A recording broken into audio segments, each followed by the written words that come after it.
Selamat pagi, selamat siang, selamat sore, dan selamat malam. Hai semua, di sini saya Sayid Putu, NPM 18121110502, jurusan Manajemen Institut Informatika dan Bisnis Dharmajaya. Baik, saya akan membahas mengenai negosiasi. Jadi, nanti saya akan menjelaskan apa sih pengertian dari negosiasi, lalu bagaimana ciri-cirinya, apa sih tujuan yang dilakukan oleh negosiasi, lalu manfaat dari negosiasi. Setelah itu, unsur pembangunan saat negosiasi berlangsung, dan juga aspek pembahasan yang dilakukan oleh negosiasi. Jadi, apa sih negosiasi itu? Sebenarnya negosiasi itu sendiri seringkali sudah kita lakukan dalam kehidupan sehari-hari. Seperti kita berbelanja atau membeli sesuatu di pasar, maka kita akan terlibat suatu proses tawar-menawar harga barang yang akan kita beli. Kecuali apabila kita membeli di supermarket ataupun di minimarket ya, tentu saja kita pasti tidak bisa untuk menawarnya. Dalam hal ini saja kita sudah bisa dikatakan melakukan negosiasi itu. Begitu juga jika kita sedang meminta sesuatu kepada orang tua kita. Misalkan kita menginginkan sepeda motor yang baru, namun orang tua kita malah membujuk kita dengan janji akan dibelikan handphone dan tidak akan memberikan sepeda motor baru dengan alasan tertentu. Dalam hal ini pula, orang tua kita melakukan proses negosiasi dengan kita. Nah, jadi negosiasi itu adalah interaksi sosial yang berfungsi untuk mencapai kesepakatan antara dua belah pihak yang mempunyai kepentingan yang berbeda.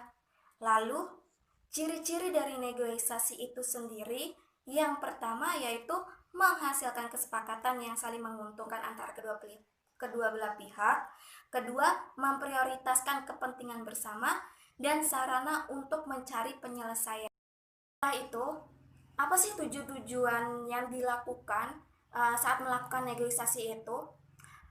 Yaitu yang tentunya untuk mendapatkan kesamaan persepsi, saling pengertian, dan persetujuan. Lalu untuk mendapatkan kesepakatan, kondisi penyelesaian atau jalan keluar untuk masalah yang dihadapi. Dan juga untuk mencapai suatu kondisi saling menguntungkan di mana kedua belah pihak merasa menang. Selain tujuan yang untuk dicapai, negosiasi juga mempunyai manfaat yang diperoleh dari sebuah proses negosiasi.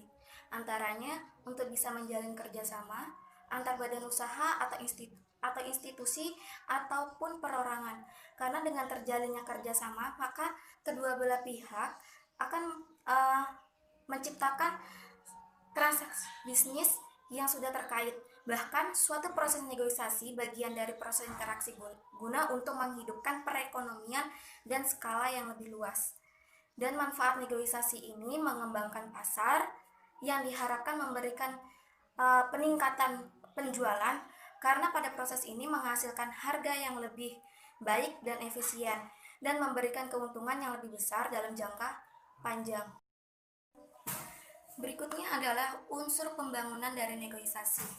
Yang pertama yaitu adalah partisipan. Apa sih partisipan ini? Partisipan adalah orang-orang yang berkepentingan yang ada dalam negosiasi tersebut. Yang kedua, perbedaan kepentingan.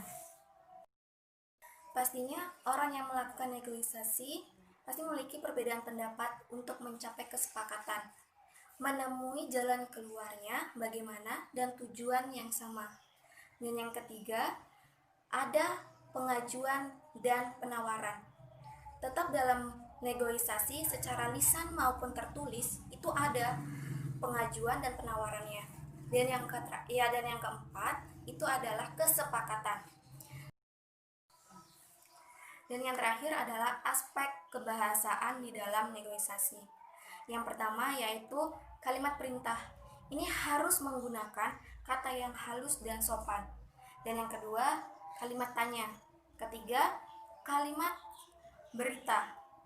Keempat, kalimat harapan yang keinginan partisipan dalam sebuah negosiasi. Yang kelima adalah kalimat bersyarat. Maksudnya, setuju, tapi diberikan syarat terlebih dahulu. Yang keenam adalah konjungsi kausalitas. Ini berisi sebab dan akibat. Sekian presentasi dari saya akhiri. Terima kasih dan selamat sore.